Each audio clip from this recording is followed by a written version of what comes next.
Let's start with a word of prayer. Our dear Heavenly Father, we come again to you as we ask for discernment, asking to help us to better understand these basic, simple laws that you've given us. Lord, help us to put it into our minds that we can retain it and then be able to recall it when we need it. We ask this in Jesus' name, amen. This morning I got a fire call. Someone was driving down the interstate in the number 1 lane, which is the fast lane, ran out of gas and decided just to stay in the fast lane. And didn't, as they run out of gas, pull over. Another vehicle, this is in the nighttime, and came and just plowed right into the car. And so that woke me up at 2 o'clock and thought, well, I have some things to do. So I worked on this. This is a class that we're doing. Our church does something called how-to classes. And what does this have to do with here? Well, it's medical missionary work. And so I put this flyer together. And then I've put a PSA, a public service announcement that I'm sending out later today to all the newspapers and radio stations and those guys. And this is a class. We just did a class on how-to gardening, 101, basic gardening. One of our church members taught it. And we do all kinds of how-to classes. It might be on how to make artisan bread. It might be on how to amend the soil. It might be on how to prune or how to graft. These are classes we've had. To coin collecting, stamp collecting, photography, anything that we can come up with that we can have folks come in and sit in the church for the first time with us. And this is just a basic class. One of our members, who's ever heard of microgreens? And so this is a microgreen class that we'll be having, teaching people about microgreens are rich in antioxidants, potassium, iron, zinc, magnesium, copper, and just a 101 type class. And here I put, let thy food be thy medicine. You've heard that before? Yes. And so as you learn from these classes, whether it's these herb classes, these gardening classes that we're going to be so richly blessed with, take it back to your churches and do how-to classes. Our pastor just left us and went to another church down in Chattanooga. Well, I noticed he's doing how-to classes. Great, excellent. And so I encourage y'all. So we're going to talk about herbs. The herb cabinet. This is a typical Appalachian home in Appalachia. Do they have homes look like that here? Not so much. Okay, this is Appalachian. Cooking herbs, basil, cayenne pepper, cilantro, cloves, fennel, fenugreek, garlic, ginger, nutmeg, oregano, parsley, rosemary.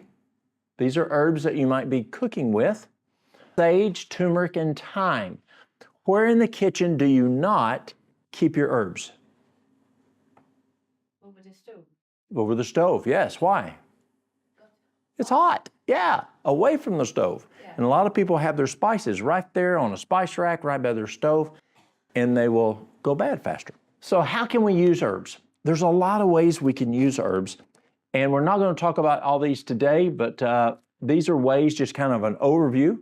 Herbs are food.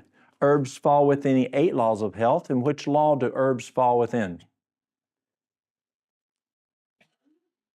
Nutrition, yes. It's just another form of nutrition that we get nutrients. We just had breakfast. We just had really good nutrition from breakfast. This is another way of getting nutrition. And so you can make teas, and we'll talk about that this morning. Extracts, we'll talk about that this morning. Or you can powderize it and put it in capsules and swallow it. Essential oils. Now, essential oils, we'll talk about that later. They are herbs on steroids. Peppermint, this right here. Can anybody tell me how many cups of peppermint tea you would have to drink for 1 drop of peppermint essential oil? 28. You would have to drink 28 cups of peppermint of tea to have the same medicinal effect as 1 drop of peppermint essential oil. That's how powerful they are. Then we have poultices. We're going to talk about that this morning and this afternoon, and fomentations. So the herb cabinet. Does anybody have an herb cabinet at home? Really, really important. This is your medicine cabinet. And it's much more effective, I find. The first one's arnica. Now, these are herbs that are found here in Sweden, I understand, so that's why we chose these herbs. And so we have arnica. Who's ever used arnica? What did you use it for? For skin problems. Yes, skin problems. It's great for bruising. It's great for pain. I like arnica. Arnica gel, arnica cream. So let's look at arnica. We use the flower. You know, what's it good for? Aches, general aches or aching joints, bleeding, bruises, diarrhea, high blood pressure, hypertension, mouth and throat irritation, muscle soreness, pain. Now let me clarify something very, very quickly here. I don't want to come here and teach you healthy pills. You know what I'm saying? You want to get to what's called root cause. If I have a piece of sandpaper and I'm rubbing my arm, what's going to happen? It's going to wear the hide off of it. And you say, oh, honey, let me put some medicine on there. And you put medicine on there, and when you leave, I go to rubbing it with sandpaper again. Now I'm into the bone. I'm going to eat away on that bone. And you come and you put more medicine on it. Oh, that needed it. It's really bad. And you leave, and I go rubbing it again. That is how we treat allopathic care. We don't get to root cause. And if we're not careful, we can do the same thing with herbs. We're masking and managing. We're not getting to root cause. You've got to stop the sandpaper. So as we look here at hypertension, we'll talk later about hypertension. What are the causes of hypertension? I just don't want to manage hypertension with arnica. Yes, it may be something in an acute situation to get it down fast, but that is not something you want to be drinking the rest of your life for hypertension. You want to find out the root cause, and we'll talk about the root cause of hypertension later. Shortness of breath, stomach pain, rapid heartbeat, tachycardia, and vomiting. Precautions. Pregnant or lactating individuals and children should not take, that's weird, should say women, wouldn't you agree? Can you see how it's changing? Isn't that sad? Should be women. And children should not take arnica in any form. Individuals allergic to ragweed and related plants, chrysanthemum, marigolds, daisies, who take arnica may have an allergic reaction. And it's true. Sometimes people who are used, ragweed is one of them we find. People who are allergic to ragweed, we can find some of the herbs that they can't take. They're in the same family. It is also recommended to stop taking arnica 2 weeks before surgery, as it may cause extra bleeding before and after surgery. Arnica can also trigger increases in blood pressure and heart rate. This is more likely if used in excess or on broken skin. When you look at the side effects, compare these to the PDR for medicine. There's no comparison. No comparison. But you still have to be wise. And there's an excellent book I would recommend that you get. And it's called, who's ever heard of the PDR? Physician's Desk Reference. Sure, you use that as a physician, the PDR. Physician's Desk Reference for Pharmaceuticals. There's also one called the PDR, Physician's Desk Reference for Herbal Medicine. And in that PDR for herbal medicine, just as the one that you used as a physician, it talks about, what's the chemical makeup of the drug, what's the half-life of the drug, what are the indications, what are the side effects, the same thing is true for herbs. And so you can get the PDR for herbal medicine, and it will tell you dosing, it will tell you what part of the plant, it will tell you what to use it for, it will tell you what other herbs not to use it with, and also what medications not to use it with. Excellent tool. So you have to be wise, but we don't see the magnitude of side effects that we see in the pharmaceutical side. Yes, sir? Where does the information come from? What's the source in that PDR? That's a very good question. It's also same people who do drugs. It's science-based. I find them to be very, when I say conservative, I would be more aggressive. So what you see there, you can feel safe. I would be more aggressive in using it. And one of the things in herbs, they will say, don't use it for children. Well, or pregnant women. Well, sometimes you don't use it for women who are lactating because it could be, it'll dry them up, and you don't want that to be. But also what we mostly see is saying not to use for pregnant women, lactating women, or young children because there's not research. And I understand not wanting to hurt a child. I get that 120%, 50%, 150%. But you can talk to old people. Like when I was in Africa, I went to the, have you been to Rwanda? And I went to the park. You remember I was talking about the giraffe? Well, we get out, and this man, he's the ranger. He said, don't get out in the grass. Because see, at that point, we were 2 hours away from Kigali, and we were going to go in another hour. And he says, if you get bit by a black mamba, you will not live. You will die. And I said, do the old men have antidotes, herbs? And he looked,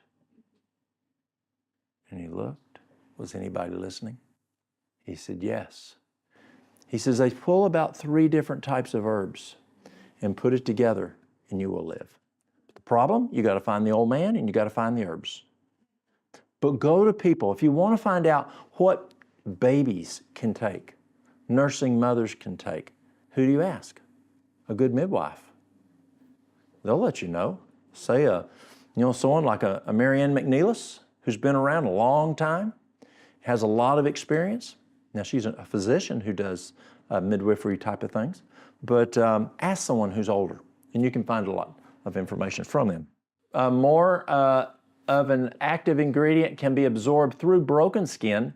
On broken skin, arnica may also cause stinging. So when you put it on the skin, as you had used, if it's a broken skin, you might get a little heavier dosing because it's going through the skin. Yes, you'll get some transdermal, just like you would a nicotine patch or a nitro patch, but if the skin is open, it's going to get in there a whole lot faster.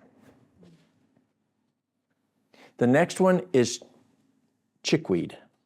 Now, chickweed is, we sell it mostly to women. It's women who want to lose weight because chickweed is an appetite suppressant, And so if you're wanting to lose a few pounds, but you're just always hungry like a horse, well, drink some chickweed tea, and that will take that hunger, extra hunger urge away. The dry herb aids in digestion, appetite suppressant, blood poisoning, boils, breaks down cellulite, breast inflammation during lactation, burns, diaper rash, eczema, eye inflammation. Those are things that you can use chickweed for. Fevers, gout, and again, gout's another excellent situation. We don't want to use chickweed to mask and manage gout. Let's look at the root cause of gout. Take away the root cause, we don't have to deal with the problem. But if you have an acute episode, chickweed's something you can use. Heavy menstrual bleeding, hemorrhoids, inflamed bowels, malnutrition, mouth sores, nosebleeds, poor healing wounds, removes blood vessel plaque, rheumatism, skin disorders, a sore throat. So you can do a sore throat, or you can do a gargle with it. My favorite for it is, and I'll show you in a little bit, is slippery elm. No, I don't think I have slippery elm. Slippery elm is my favorite. Do y'all have elm trees here? Okay, do you have elm trees here? Okay, so you take the bark of an elm tree, bark it, it's just food. The American Indians, they would use slippery elm when they would go from village to village as food, and they'd bark it. George Washington, during the Revolutionary War, for 2 weeks, his men in the winter had no food, and they would just eat the bark of the elm tree. Excellent for sore throats. My favorite for sore throats. Repair tissue, Tuberculosis, tumors. No health hazards or side effects are known in conjunction with the proper administration of designated therapeutic doses. And this is from the PDR. Comfrey. Now, who's used comfrey? Comfrey's one that's a very familiar one. Yeah. Leaves, the root. Aids digestion, blunt injuries. Bursitis, closes wounds. Comfrey is excellent in wound care. My daughter Ashley, she makes a wound salve, and she has comfrey. She has plantain in it, and some basic herbs in that salve that are just tremendous in healing skin issues. Colitis feeds the pituitary gland, gastritis, gastrointestinal ulcers, gum disease, hemorrhoids, there we go, there's a hemorrhoid, increased cell production, inflammation, men's broken bones, and that's what we also call it bone knit. Have you ever heard it called bone knit? That's another word for comfrey. Pharyngitis, rashes, rheumatism, sprains, it's very good for sprains. Stimulates new growth, cell growth, again stops hemorrhaging, strengthens the skeletal system, strep throat, supports rapid healing, swelling, tuberculosis, varicose veins, wound healing. If you want something that works good for this one right here, my favorite for strep throat, it's a simple. Do y'all have golden seal? Okay, but very expensive. It is very expensive. Do you have something called yellow root? Yellow root grows in the mountains of Appalachia. You can't buy it. You have to go find it. It's not something on the market. Very similar to golden seal. It's a Siamese twin to golden seal. But you take golden seal, 1 teaspoon, and 1 cup of tea, gargle for 2 minutes, and swallow every 2 hours. Within 24 to 48 hours, usually within 24 hours, strep throat is gone. Very, very fast. Precautions, lengthy internal use is cautioned for comfrey. Dandelion. Now, that is food in Appalachia. Who's eating dandelion leaves? Yeah, absolutely, and that is food. Send the children out to go pick the dandelion leaves. The whole plant, the leaves, the root, the seed. Some people use the flowers. Acne, anemia, it's good for a blister, blood builder, blood purifier, boils, or boils, y'all would say. We call it boils. Breast cancer. Now this is really cool. You know, I get excited. I get excited when I see cool stuff. Now, when you see this, you usually see this word. When you see this word, you usually see the herb does this. So when a herb is good for blood purification, that herb is also good to treat cancer. When it's one that's being used for cancer, it's usually good to treat blood problems. Breast cancer, bronchitis, cirrhosis of the liver, colds, corns. It's a good diuretic. It's one of the favorite diuretics out there. Corn silk is an excellent diuretic. Dandelion root and dandelion leaf. Now, if I'm wanting to address, say, congestive heart failure, CHF, and I have a lot of fluid in the lungs, I'm going to use dandelion leaf. If I have a lot of edema in the legs, now you know what edema is, the fluid in the legs, you check for pitting edema. However long it takes to come out, trending is important. And so as it comes out, you measure by the second. You push, for textbook is 15 seconds. Many times it's less than that. But push in for 15 seconds, let out, and you count 1001, 1002, 1003, 1004. For every second it takes to come back out flush. When it flushed, you say it was 5 seconds. So we call that pitting edema plus 5. Plus 5. That means it's 5 seconds. So then when you check it tomorrow, 1001, 1002, 1003, 1004, it's +4. Did it get better or worse? It got better. But if it went to +6, it got worse. So trending is very important, where you trend your numbers. You watch, let's say you want to lose weight. You check your weight every day. If it's dropping, 200 pounds, 199, 198, you're trending it. And it jumps up to 102. Whoop, wrong trend, unless you're trying to gain weight. And so trending is very important to know whether you're having improvement as a caregiver. And it's also good to educate the person you're taking care of. Let's say a person comes to you and they have pain. And they're with you for 2 weeks and they leave and they still have pain. They go, oh, you didn't help me, I still have pain. Well, maybe if you measure the pain when they come in, it might be a 7. And don't argue with people of how much, oh, it's a 10. No, it's not a 10. No way is it a 10, Don't argue. We used to. We were trained to argue with them years ago. And then they're going, no, it might not be a good idea. You're just making them mad.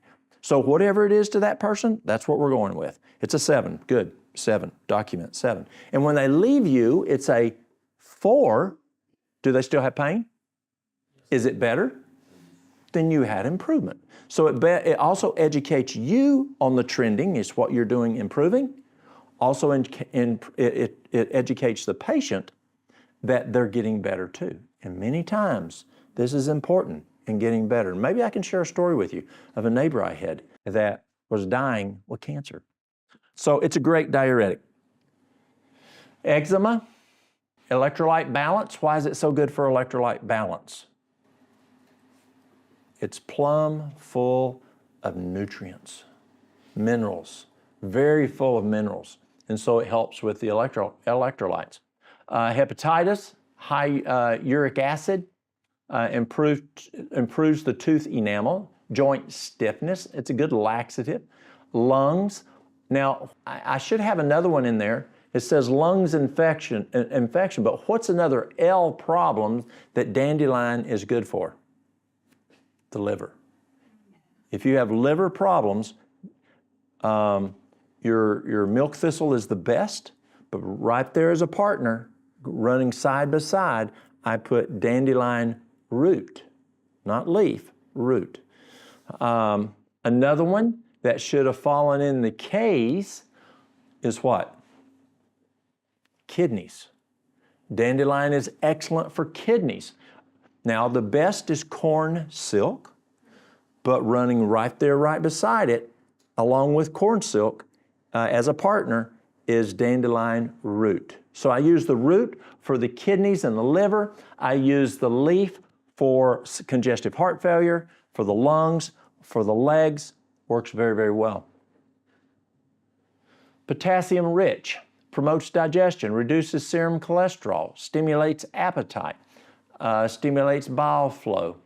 Now, what if you're doing chickweed and dandelion together? Would it get confused?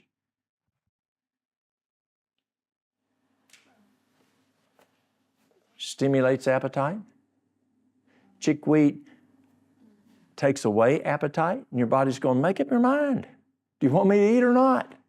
And so watch what herbs you're giving. Watch what they do. Are they doing two different things? Stimulates appetite, stimulates bile flow. It's good for ulcers, valuable survival food. Do y'all have preppers over here? People who are preparing, and so they dig holes in the ground and they do all kinds of things for preparing for a tough time to come.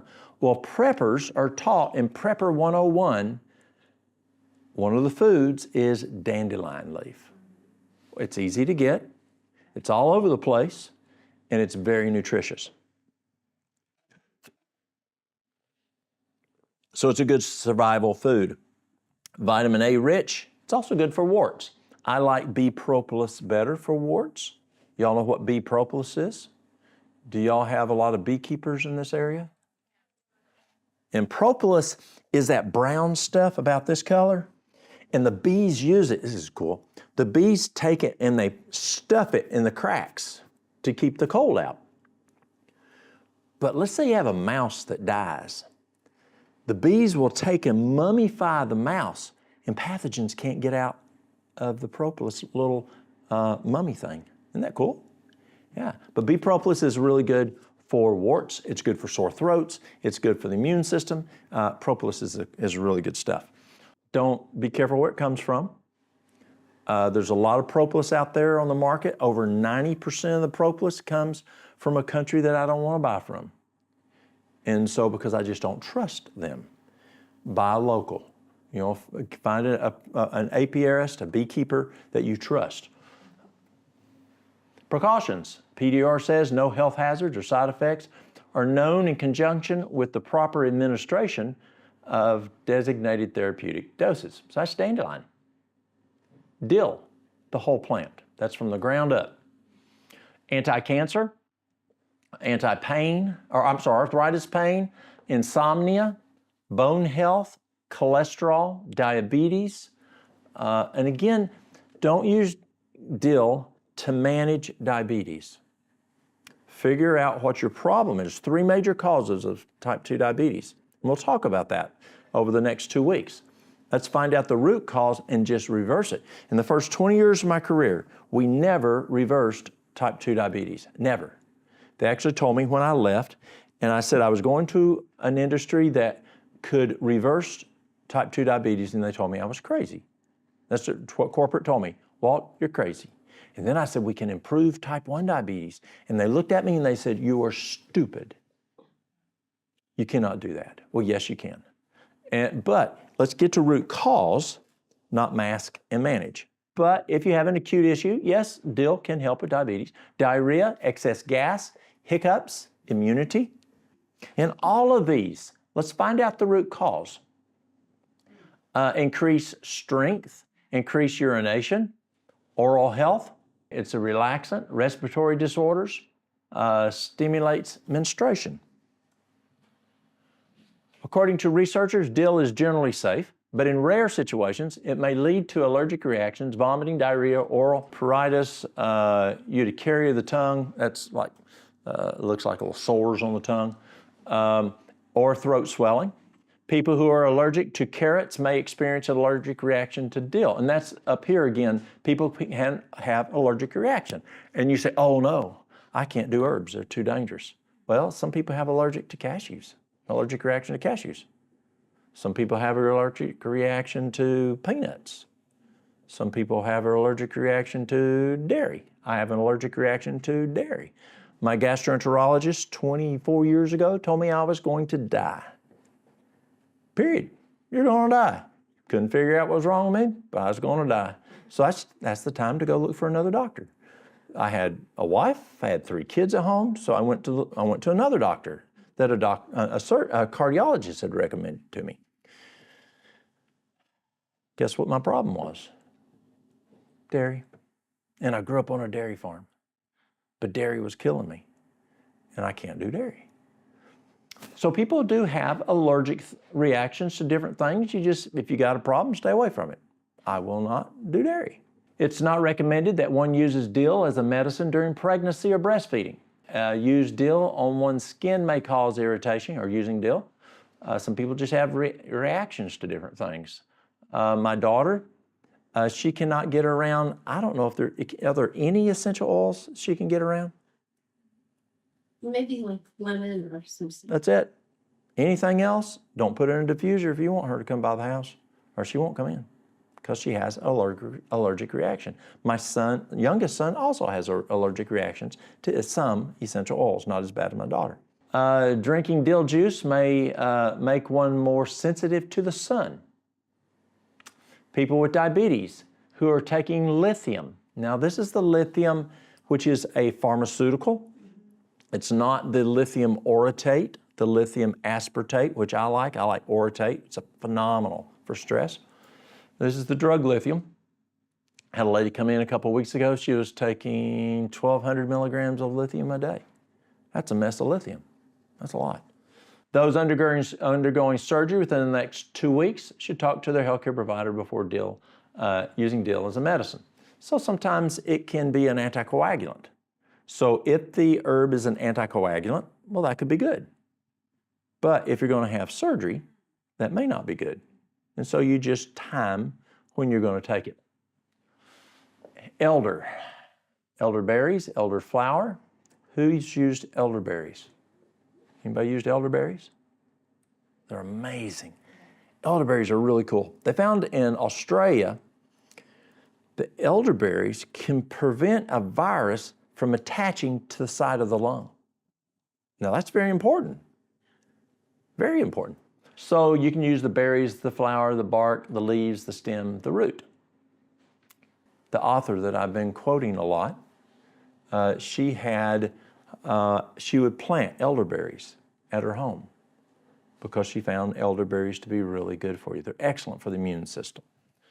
But they're good for allergies, back and leg pain, bronchitis, burns, cholera, chronic fatigue syndrome, colds, coughs, diarrhea. It's a good diuretic. H1N1 swine flu. It's a great antiviral. It prevents cancer, AIDS, and HIV. Induced perspiration if you need someone to perspire. Influenza A and B, it's a good laxative, lowers blood sugar, neuralgia, and sinus infections. Now, does it grow here? It will grow here. Okay, excellent. Do you ever use it? Elderberry? Yeah, that's a great tool to have in your yard and does it take two? Does it take two? But do you have to have two different plants like a male, female? Okay. But elderberry is a tremendous plant, really, really good. Mary Lou and I use it a lot for immune system. You can make elderberry jam and different things. Blood purifier. So if it's a blood purifier, it's not up there. What also could it be good for? Bronchitis, colds, colic. What's the best way to deal with colic for a baby?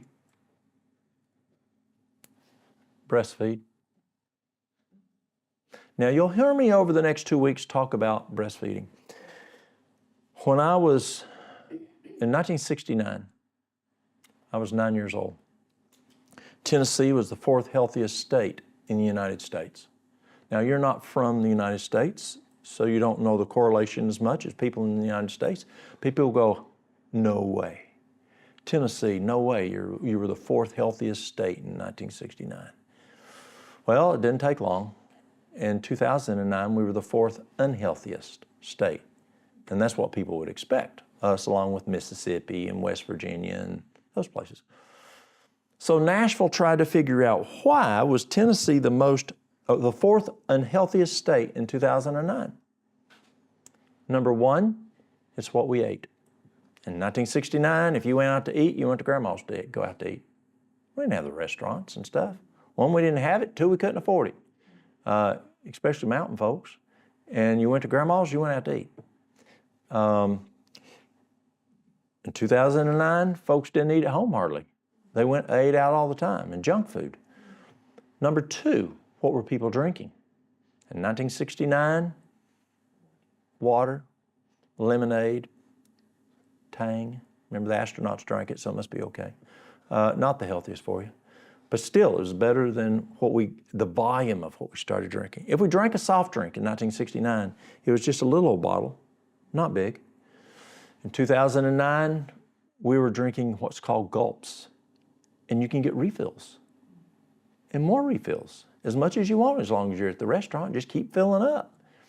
I had a guy come in last year, he had diabetes. And I asked him, I said, what do you drink? How much water do you drink? He said, I don't do water. I said, well, what do you drink? He says, Mountain Dew.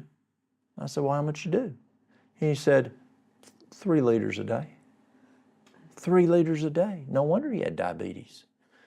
And so in 2009, we were the 4th unhealthiest state because of what? We were drinking.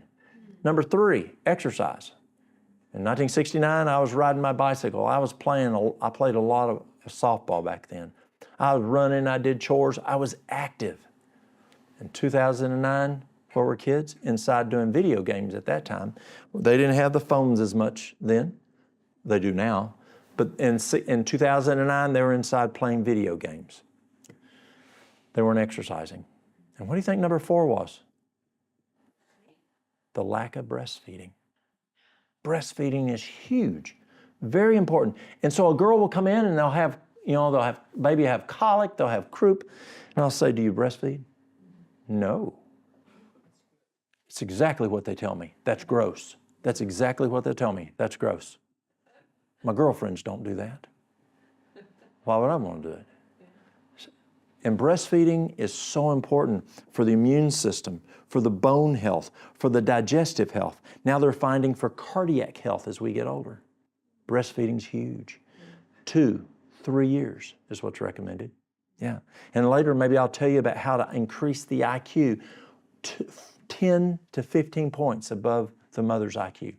Really cool. America did the research. Germany is now following up with the research and finding even higher than the American research. Maybe we can talk about that. But breastfeeding is part of that. Constipation detoxifies body tissue at the cellular level. Diabetes, it's a good diuretic, increases blood circulation. That is key. We talked about that. Was that last night? Perfect health is perfect circulation. Very, very important. If you don't have good perfusion, right, Doc? Gotta have perfusion.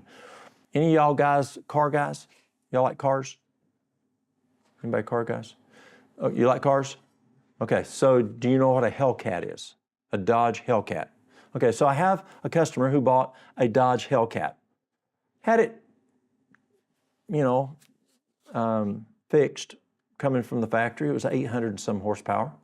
First gas tank on the computer said he had 2 point some miles to the gallon. When he got up around 300 miles, he just decided the car just ain't fast enough. So he sent it to Randleman, North Carolina. Anybody know who lives in Randleman, North Carolina? Has anybody ever heard of a man called Richard Petty? Okay, I'm a little ways from home. Richard Petty is the king of NASCAR. And he sent it to Mr. Petty. Mr. Petty totally ripped that car apart. 300 miles is always on it. Put a deeper oil pan. He put in two fuel lines, 2 fuel pumps, 3/4 of an inch in size. You're smiling. It's going to be a fast car, huh? He took first gear out because it just squalled its tires. It was so fast. It had 1,500 horsepower, 1,500 horsepower. Mr. Petty told him, no longer can you buy gas at the gas station. You need 115 octane. Y'all know octane percentage? 115 octane. He says, you know how to race a car. Gas station, gas will destroy your engine. So what if they had built this car and Mr. Petty, I doubt they have Pintos there. Y'all know what a Pinto is? Anybody? It's a real little car, dinky car, or as we call it, a danky car, little. What if we put the fuel line from that car on there? Or maybe an old English Ford. Y'all remember the English Fords? That was a little car. We had one of those when I was a kid. What if you put an English Ford fuel line on there? It might idle. I'm not sure. But if you step on it, what's going to happen? It's going to stall. You've got to have good circulation. And that's what happens in our bodies. If we have poor perfusion, atherosclerosis, you're not going to have good perfusion and your body stalls, especially your heart. And your heart starts screaming, stop. Well, elderflower helps to improve circulation. Inflammation, laryngitis, pain, promotes sweating, red eyes, reduce fever, release pain, rheumatism, sedative action, shortness of breath, sinusitis, stops bleeding. Precautions, only fully ripe purple berries are to be used if it's elderberries, as red berries can be mildly toxic. So make sure that it is the ripe purple berries, not the red berries. The other is eating uncooked berries can result in diarrhea and vomiting. Well, when we make elderberry, which is right here, elderberry extract, they have been dried, and then we are going to process them. Some people cook them, and that then will make them where they won't be a problem. Hops. Y'all have hops? Some people are telling me I can't do hops. And then we live in the Bible Belt and a lot of Baptists, and it's not looked well on Baptists to drink. And so they're afraid that if they take hops, they'll get drunk. Well, hops won't make you drunk. It's just a product in the beer. Hops, people used to take hops, and when they would make a little hops pillow, make a little smaller pillow like lavender or hops, put it underneath their other pillowcase and sleep on it and breathe the hops or breathe the lavender flowers. And hops is great for sleep. But hops is an item, flower or the leaves. Anxiety. Y'all have a lot of anxiety in this area? Since COVID, our anxiety has gone through the roof. It has. I have a friend who's a neurologist, specializes in brain function, and he tells me that it's just getting worse and worse and worse and worse. Anxiety, huge. It's an appetite stimulant for bedwetting, bronchitis, calms and soothes the body, curbs alcoholism. See, actually it's going to help that person. Yeah, it's kind of interesting that that would be in beer. DTs, delirium tremens, digestion, dizziness, excessive sexual desire. Gonorrhea helps reduce pain from a toothache, hyperactivity, so it'd be good for the kids instead of Ritalin. Hysteria. No one's here from Romania, are they? So we were in care plan one time, and this patient just comes in. We were doing the care plan on a patient, and we finished the care plan, and our new nurse that was in charge, she said, you can talk about biting them. And I said, what do you mean? She says, you didn't say to bite them. No, we don't bite people here. She was from another country. She's from Romania. And I said, what are you talking about? She says, well, if a patient is having a grand mal seizure, we bite their finger. Take our lab coat and put it in and wrap it around it and bite their little finger, and it will stop the grand mal seizure. No, we don't do that here. And I'm thinking, let's move on. Well, then out of the back behind me, one of my therapists, who's from Korea, said, you don't bite people?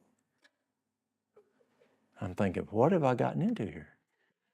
And I said, what are you talking about? She says, well, we bite people for grand mal seizures in South Korea.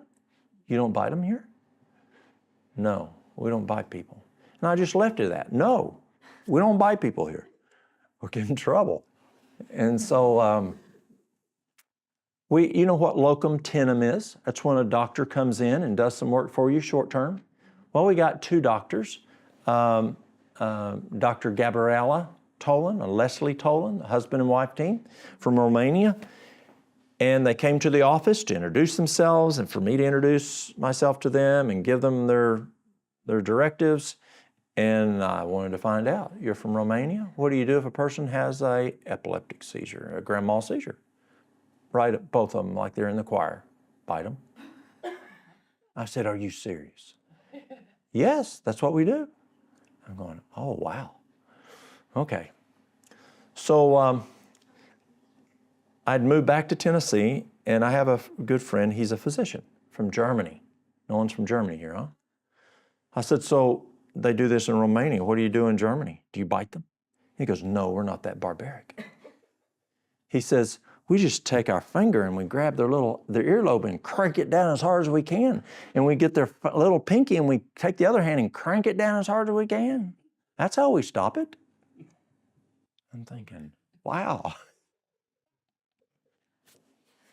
What it does is if they're in an epileptic seizure, it doesn't work for a brain tumor, but the brain's going, it goes, whoa, what was that? What just bit me? And it takes its attention off. Does it make sense? Yeah. So how did I get into this? There was something here that made me think of that. Yes, hysterica. Yes, thank you, remembered. So the doctor, from Dr. Gabriella, who's a lady, she said that's also what we do to ladies in hysteria. She says, in America, you slap them. Well, I guess she's watched some old movies or something, you know, from the 60s. But she says if a lady's in hysteria, we just bite their finger and it brings them out of the hysteria. Yeah. I'm not teaching biting, not at all. We use hops for hysteria. Insomnia, problems sleeping, and there's a lot of problems with sleeping. Hopefully I'll get to talk about sleeping problems and what's some big issues that you can do there. Intestinal cramps, menstruation, morning sickness, nervousness, neuralgia, prevents infections. Reduces fevers, relieves pain, relieves pain of the facial neuralgias. Who's ever heard of trigeminal neuralgia? Trigeminal neuralgia. They would have a hard time here today going outside because the cold is just so painful, so painful. They can't touch it even. Let's see here. Ringworm, sciatica, sedative effect. It does have a sedative effect. Soothes boils, soothes inflammation, source of niacin, urinary tract infections. My favorite for urinary tract infections, one, you want to figure out the cause. Men and women are built different, so therefore women are more prone to. Number one, drink water. That's a big issue. As one doc told me years ago, he said, Walt, first thing I look at, do they drink dark soft drinks? The Coca-Colas, the Dr. Peppers, the Pepsis, the dark ones are more prone to give the UTI. The clothing can affect it. The tightness of clothing, the breathingness of clothing. Does it breathe well, or is it, what's the material made out of for ladies? And cleanliness. So how do we deal with UTIs? The best thing I found is something called D-mannose. Have any of y'all ever heard of D-mannose? D-mannose is, I'm looking at the hour. I don't have an hour. I have only 48 minutes. I've gone past. So I'll finish with this. D-mannose comes from cranberries. It's very, very potent. Just like allicin comes from garlic. It takes 28 cloves of garlic to make 1 drop of allicin. Or bromelain, where it takes a bunch of pineapple to make bromelain. Well, D-mannose is the chemical that's in cranberries and blueberries that works to get rid of urinary tract infections. And so what it does is you take the D-mannose, 1 teaspoon every waking hour during a problem with any type of urinary tract infection. And it works like a magnet, and it the E. coli and the bacterial just love to eat it. But here's the problem. If you don't force fluids, they'll eat it up like birthday cake. And 2 hours later, give them another teaspoon of it, and they go, more birthday cake. And they want more because it really tastes good to those guys. And they'll just keep eating it, and then they'll just get bigger, more of it. So you got to force fluids, and force fluids, you're going to urinate out the D-mannose. It's like a skunk. Do you know how a skunk gets rid of fleas? Y'all got skunks here? You have skunks? Some say yes, some say no. A skunk stinks, it sprays. It's got a white mark down its back. You don't have it? Okay, that's a good thing. Okay, yes, absolutely. And so a skunk will have fleas. And so what it does, it gets a big mouthful of grass in its mouth. It goes to still water. Slowly, slowly backs down in the still water. Very slow. The white stripe turns black. Slowly, slowly it backs down until finally the nose is sticking out. That's all. And then it lets go of the grass and swims out, and all the fleas are on the grass. Isn't that pretty smart? God teaches his animals, doesn't he? Well, that's kind of how D-mannose works. It collects all the E. coli, all the bacteria, and then you have to urinate it out, and it carries it out. And so you have to force fluids. And then you give another dump truck in 2 hours, a teaspoon of it, and that dump truck hauls it off, and you keep doing it. So it works for urinary tract infections. It works for interstitial cystitis, IC. Who's heard of IC? It's a problem in the bladder. And also something called honeymoon syndrome works well for that.